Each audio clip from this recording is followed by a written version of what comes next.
What is up, people? This is your boy Dedrian Colon from House of Wrestling, and this is my review for the February 18th episodes of AEW Rampage and WWE Smackdown. Quick reminder, tomorrow there will be the WWE Elimination Chamber at 11 a.m. Central Standard Time, so be on the lookout. I will be reviewing that, and there's a lot of buzz around that show. But tonight, just to bring everything to a general consensus of like both shows. AEW Rampage, it started earlier at 6 p.m. Central Standard Time, 7 p.m. Eastern Time, and it just felt better watching it. It didn't feel like a burden. I know a lot of people on Twitter were saying that it just like, man, I could dig watching Dynamite at this time. Like, it's fun. I think what it is that most people who watch Dynamite also watch SmackDown, and SmackDown can be somewhat lethargic sometimes if it doesn't have at least one or two hot angles. It's like, okay, first hour's over. All right, we're gonna get to the main event. And by the time you get to the end of the show, it's just like, oh, man, I'm so tired. And then when you get to Rampage, you're just like, oh, okay. And it's just like, But man, this is a really cool Rampage that they had. I enjoyed it. It was fun. It was just different. It just felt more livelier. I guess it's because it's aired earlier and people didn't have to sit through WWE Smackdown or anything like that. And again, this isn't WWE bashing. It's just calling it for what it is. Like, if you're watching both, and when you watch SmackDown first, and then you try to watch something else that's wrestling, it's just like you're tired. Like, you're mentally tired. You're emotionally tired because it's just like the things you want to cheer for, it's not there. And then the things that you see gets you kind of frustrated. We're like, wait a minute, why? And again, as a viewer and trying to be, you want to relax and just be entertained on a Friday night, especially with the weather being what it is in the Midwest and other parts of the country, you just want to chill and relax. And the last thing you want is a program that's supposed to be entertaining getting you frustrated because certain things just don't make sense. But to each its own. Again, entertainment is subjective. What you like, I may not like, and what I like, you may not like. So that's what it is. But man, AEW Rampage, it was a fun show. It wasn't too flashy. It wasn't, oh my God, but it was fun. And it all had to do with that 6 p.m. Central Standard Time start time. Usually it starts at, 10 Eastern, 9 Central? Yeah, I think that's what it is. And it's just like, oh, all right. But man, it was just fun. Like, oh, cool. I can watch Rampage before or SmackDown. It's like, all right, cool. And they did a really good job. This was a really good job. I don't know if it's going to be if this was a test to see what it was. Of course, the reason why they started earlier was because of the NBA All-Star Weekend. I thought the NBA All-Star Weekend was going to start right after, but apparently it was Dynamite, then Snowpiercer, then the NBA All-Star Weekend. Network's call. But yeah, man, this was fun. Hopefully the ratings are better than what they average. I know it's kind of hard because on the West Coast, Rampage started at 4. So it's kind of one of those things where it's like, okay, on the East Coast, it could be all right. But then on the Rocky Mountain time and the West Coast, like, it might be hard. But I don't know. It might work. A lot of people, the reaction was seemingly positive. Like, man, I could get into watching Rampage this time. It's like, man, this is fun. But yeah, let's get into it. The opening match was Adam Cole versus Dark Order's 10, Preston Vance. Really solid match. I liked it. It was a great way to start the show with the most over guy in AEW. He is a bad guy, and that dude is getting cheered. It was so dope, man. So dope that he came out. Adam Cole, baby. It's still the loudest reaction in AEW, and it's probably one of the loudest reactions in pro wrestling. I wouldn't say it's up there with Roman Reigns because Roman Reigns does get a reaction, but it's in the top 5 in all of pro wrestling. But yeah, that was a pretty solid match. Adam Cole, of course, won, and he made the gesture for the world title. Then we got a recap. I'm trying to think. I know it was something from Dynamite. But then after that, we had the qualifying match for the ladder match at Revolution that you already have Keith Lee as a participant, and we have Wardlow. So this match was between Dante Martin, Powerhouse Hobbs. I like these two wrestling. It's a nice chemistry, a nice fluidity. It's a David versus Goliath. It seems like the more they wrestle each other, the more crazy things that they try to come up with. And it was fun. This was a fun match.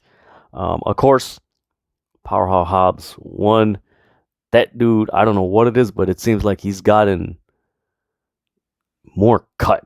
Like before, he was kind of like husky, like he was big, husky, but like he's just ripped, man. Like, okay, this brother's doing something. So yeah, he won, and so far in that ladder match for Revolution, you have Wardlow, you have Keith Lee, and you have Powerhouse Hobbs. I don't know who else they're going to put in there. If they somehow put Miro in that match, man, that is going to be a physical match, and those ladders are going to be used like chairs because those are some big dudes. But man, I'm looking forward to Revolution. They also announced that we're going to get Adam Cole versus Hangman Page for the AEW World Title. We're also going to get Britt Baker versus Thunder Rosa for the women's AEW Women's Title. So that's 3 stellar matches that they announced on top of the CM Punk MJF dog collar match. That's going to be a dope pay-per-view so far. We then had a backstage segment with Jade Cargill and Mark Sterling. Matt Hardy interferes, and he brings in the bunny. He's like, I have someone that could take you on. So we're probably going to get the bunny versus Jade Cargill. And Matt Hardy keeps doing the Hardy Boys thing. Jeff Hardy. He started doing that, and he goes to Mark Sterling. He's like, what the heck is this? Like, this guy's got erratic behavior. So, again, this is typical AEW.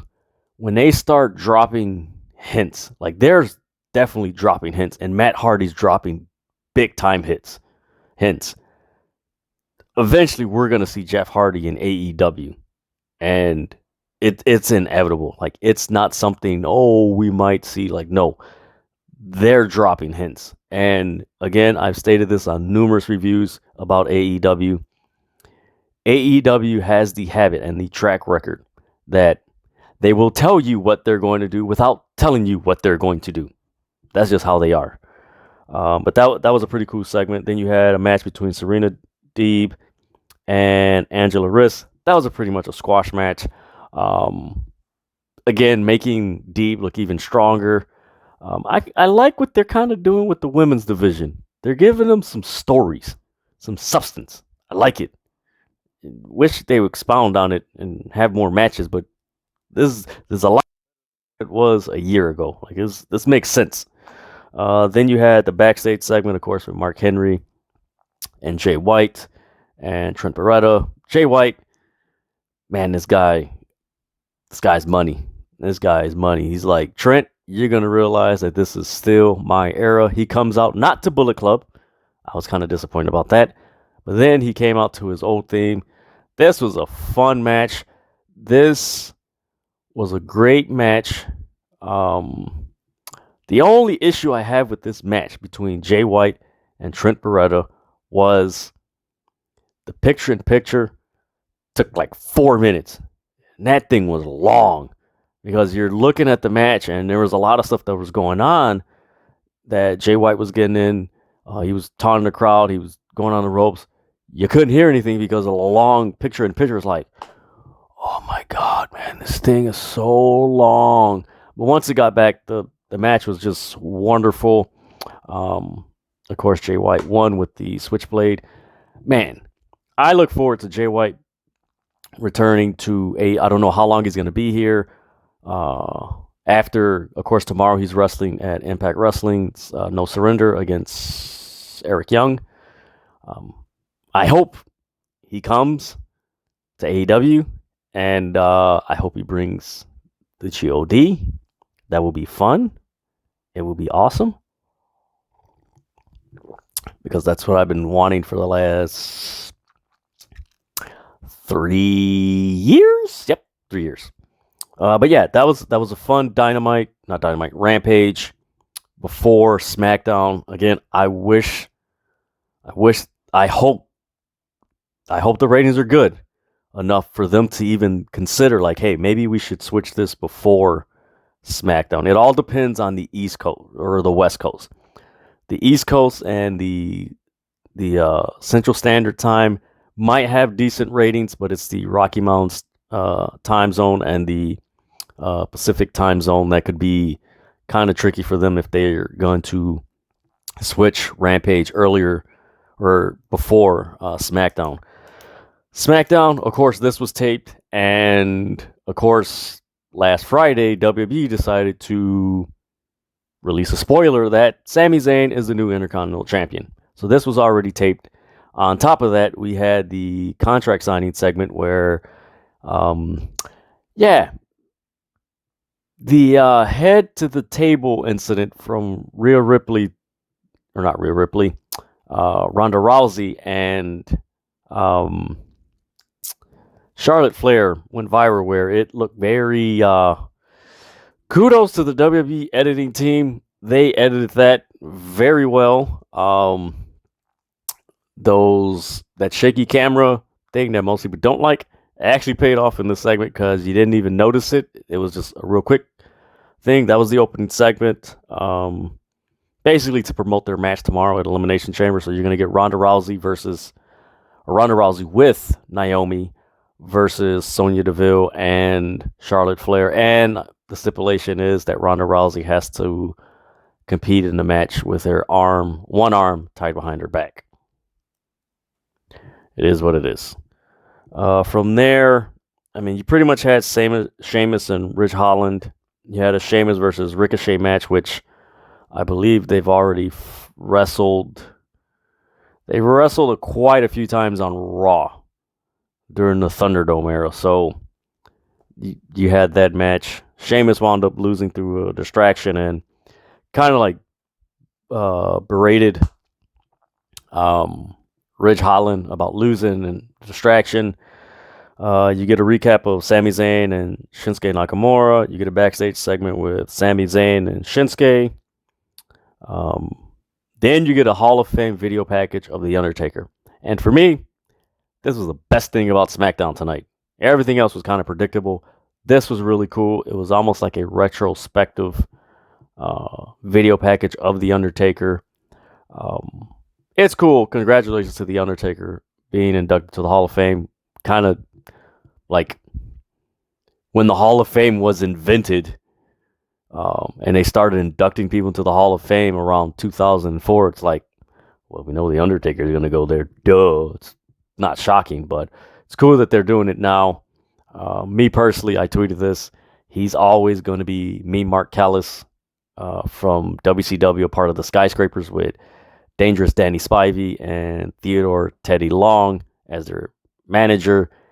He had the heart punch. That dude was dope back then. I liked him. But yeah, this is pretty cool. This was a tremendous video package. When you get a chance, check it out. I recommend it. It was really cool. From there, you had a recap of the Goldberg-Roman confrontation from last week. Then you had Ivar from Viking Raiders take on Jey Uso. Jey Uso won. Or actually, it was a DQ. I'm sorry. Then you had a recap of Drew McIntyre and Madcap Moss last week. Drew McIntyre scaring with the sword. I don't know about you, but like, isn't a sword kind of like a deadly weapon? Like, can't Madcap Moss like press charges? Like, the sword is out of the realm of competition, and he's threatening him.